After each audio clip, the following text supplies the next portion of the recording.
साथियों, मैं वंदना आप लोगों के सामने केमिस्ट्री का एक नया चैप्टर लेकर के फिर से आप लोगों के सामने उपस्थित हो गई हूँ।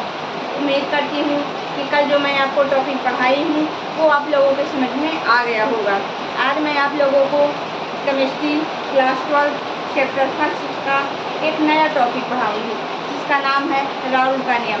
आप लोगों को जो मैं कल क्लास पढ़ाई हूँ वो आप लोगों के समझ में आ गई होगी।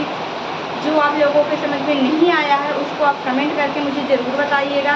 मैं आप लोगों को फिर से समझाने का प्रयास करूँगी, ठीक है।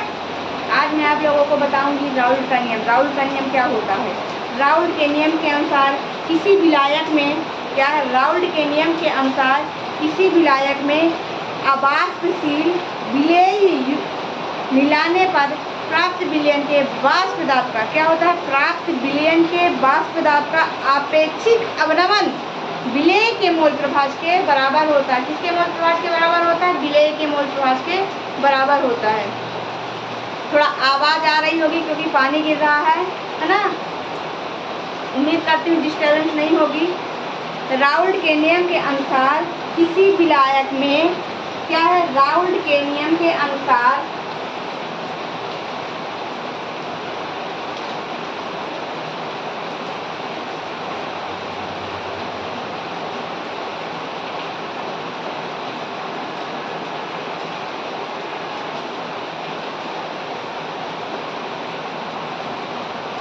राउल्ट के नियम के अनुसार किसी विलायक में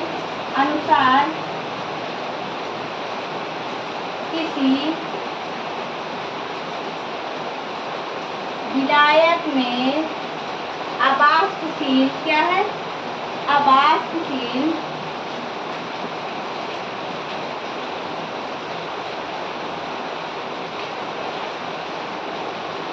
राउल्ट के नियम के अनुसार किसी विलयन में अवाष्पशील विलेय मिलाने पर अवाष्पशील विलेय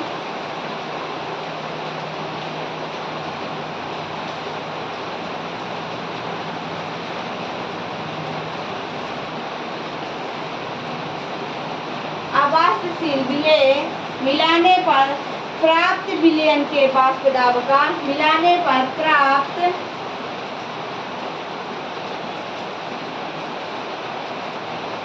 विलयन के वाष्प दाब का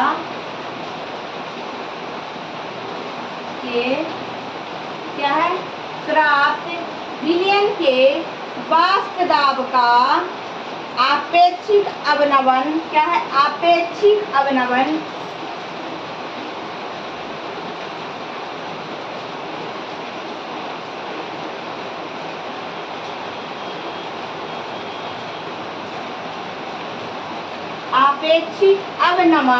क्या है? आपेक्षिक अवनमन विलेय के मोल प्रभाज के बराबर होता है। आपेक्षिक अवनमन विलेय के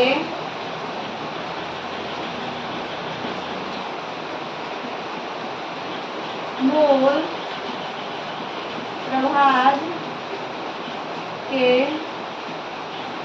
बराबर होता है। क्या है राउल्ट का नियम?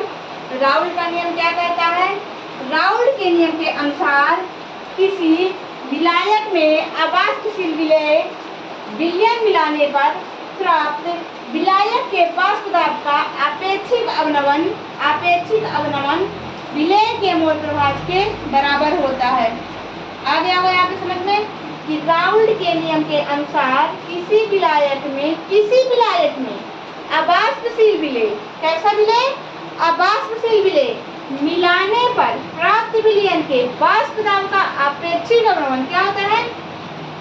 जो विलयन प्राप्त होता है ना, प्राप्त विलयन के वाष्प दाब का जो वाष्प दाब होता है उसका आपेक्षिक अवनमन विलेय के मोल प्रभाज के किसके मोल प्रभाज के बराबर होता है?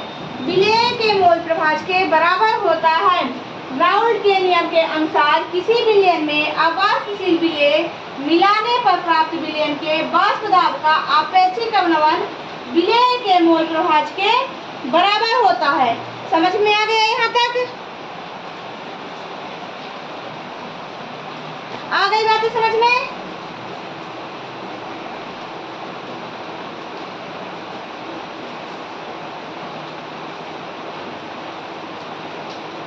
छोटे छोटे लिखी कि पूरे में आ जाए।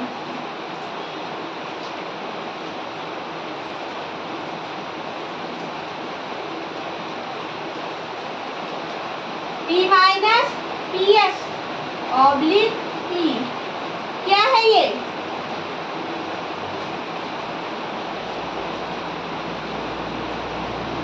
बता सकते हैं कि ये क्या है?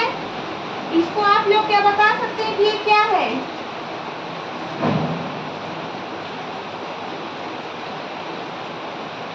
ये क्या है? ये वाष्प दाब का आपेक्षिक अवनमन है। क्या है ये? ये वाष्प दाब का आपेक्षिक अवनमन है। जो राउल्ट का नियम कहता है वो वाष्प दाब का आपेक्षिक अवनमन क्या है? ये P माइनस पी एस बटे पी इक्वल टू एन बटे n plus one, n plus n, small n plus capital n, है ना।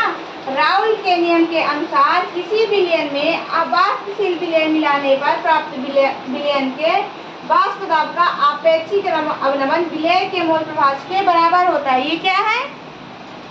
ये है वाष्प दाब का आपेक्षिक अवनमन। क्या है? वाष्प दाब का आपेक्षिक अवनमन है ये, है ना। आगे बात समझ में यहाँ पर। अब इसी को हम लोग तंग विलयन के लिए लिखेंगे। किसके लिए लिखेंगे? तंग विलयन के लिए लिखते हैं।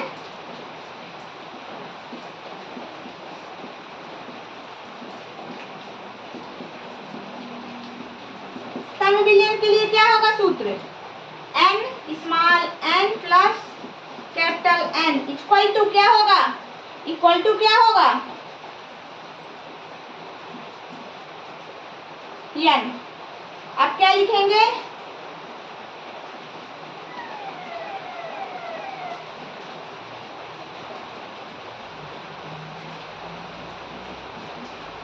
क्या होगा यहाँ पर? P और n बटे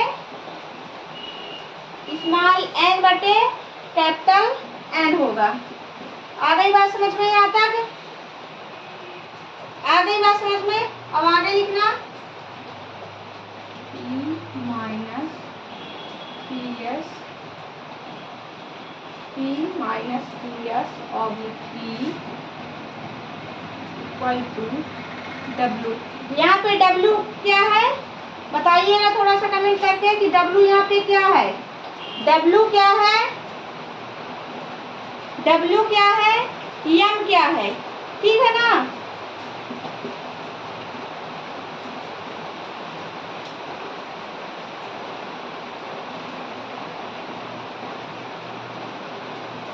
समझ में आ गया?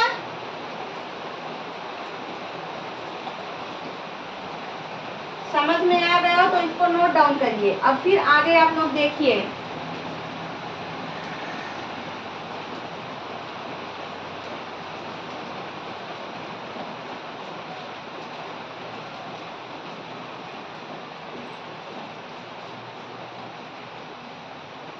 P क्या है ना? क्या P क्या है? PS क्या है? P क्या है? PS क्या है? W क्या है? स्मॉल m क्या है? चलिए, लक्ष्मी माता की कृपा तो हो गई।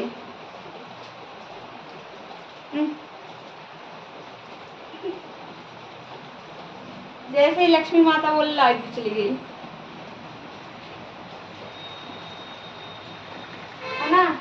W क्या है? N क्या है?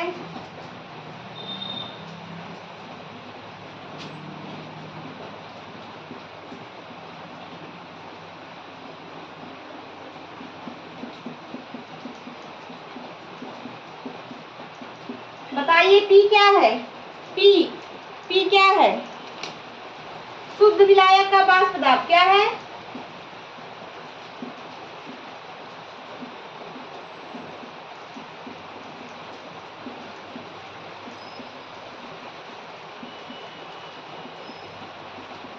शुद्ध विलायक का वाष्प दाब है।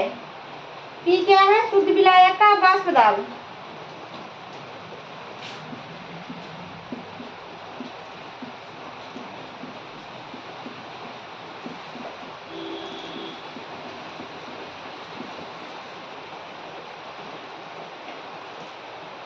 विलयन का वाष्प दाब।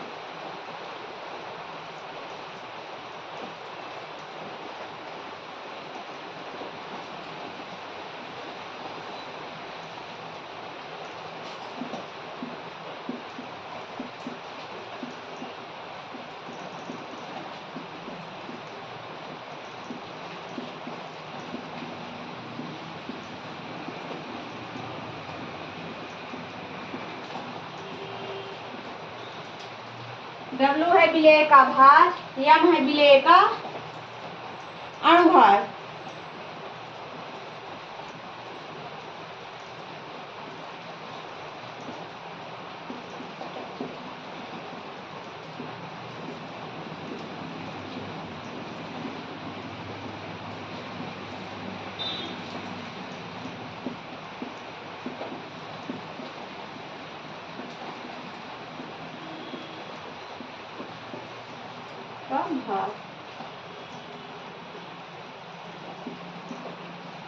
ठीक है ना। अब बताइएगा कि स्मॉल n और कैपिटल N क्या है। स्मॉल n और कैपिटल N क्या है, यहाँ पे बताइएगा आप लोग।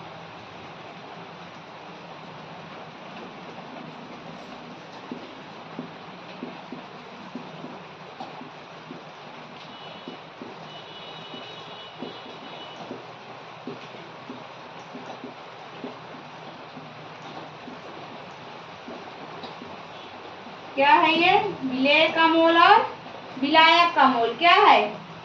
विलेय का मोल और विलायक का मोल है। P शुद्ध विलायक का वाष्प दाब है, PS विलायक का विलयन का वाष्प दाब है, W विलेय का भार है, M विलेय का अणुभार है, W विलायक का भार है, N विलेय का मोल है, M विलायक का अणुभार है और N विलायक का मोल है। आ गए बात समझ में? यहाँ पर इसको नोट डाउन कर लीजिए। राउल्ट के नियम के अनुसार किसी विलायक में अवाष्पशील विलय मिलाने पर प्राप्त विलयन के वाष्प दाब का आपेक्षिक अवनमन विलेय के मोल प्रभाज के बराबर होता है। P minus PS oblique P equal to small n बटे स्मॉल n प्लस n। तनु विलयन के लिए small n plus capital N equal to capital N। P minus PS बटे P equal to small n बटे capital N। P minus PS बटे P equal to W बटे M into M oblique W।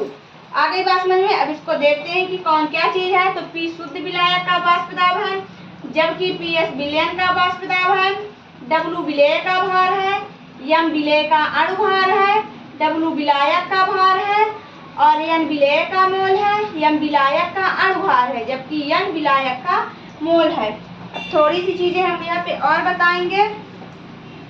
क्या बताएंगे? Raoult के नियम की सीमाएं।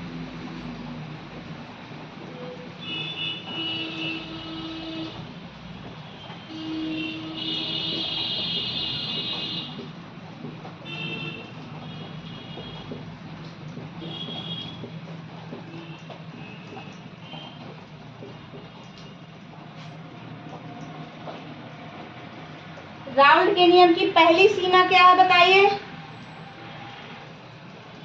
यह तनु विलयन पर लागू होता है। राउल्ट के नियम की सीमा क्या है? यह तनु विलयन पर लागू होता है।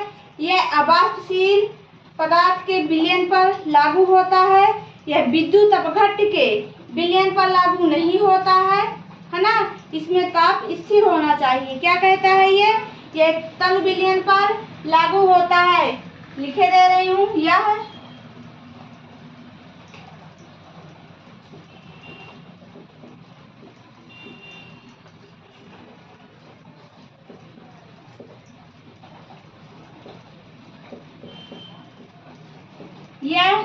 तनु विलयन पर लागू होता है। यह अवाष्पशील पदार्थ के विलयन पर लागू होता है। यह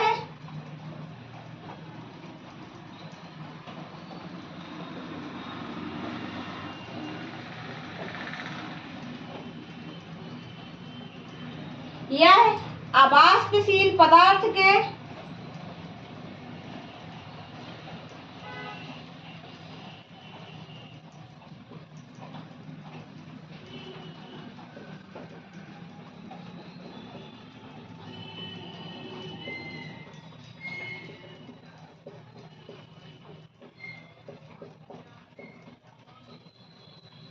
पर लागू होता है।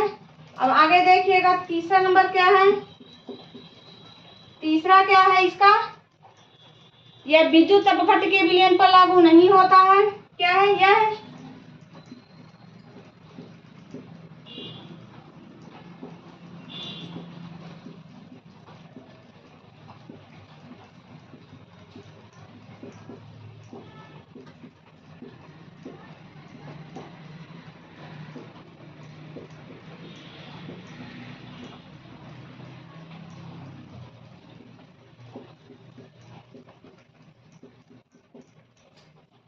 आगे बात समझ में यहाँ तक, यह विद्युत अपघट्ट के विलयन पर लागू नहीं होता है ना। और इसमें ताप कैसा रहना चाहिए, एक और बता दो सीमा। इसमें ताप जो है स्थिर होना चाहिए।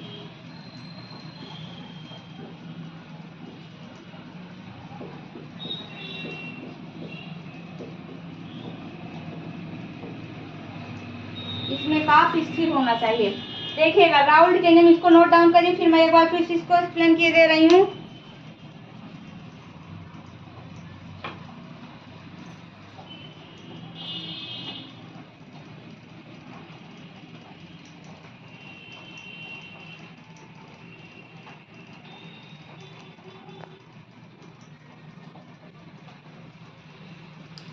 राउल्ट के नियम के अनुसार किसी विलयन में अवाष्पशील विलय मिलाने पर प्राप्त विलयन के वाष्प दाब का आपेक्षिक विलय के मोल प्रभाज के आपेक्षिक अवरवन विलय के मोल प्रभाज के बराबर होता है। ये बातें सबको पता है ना।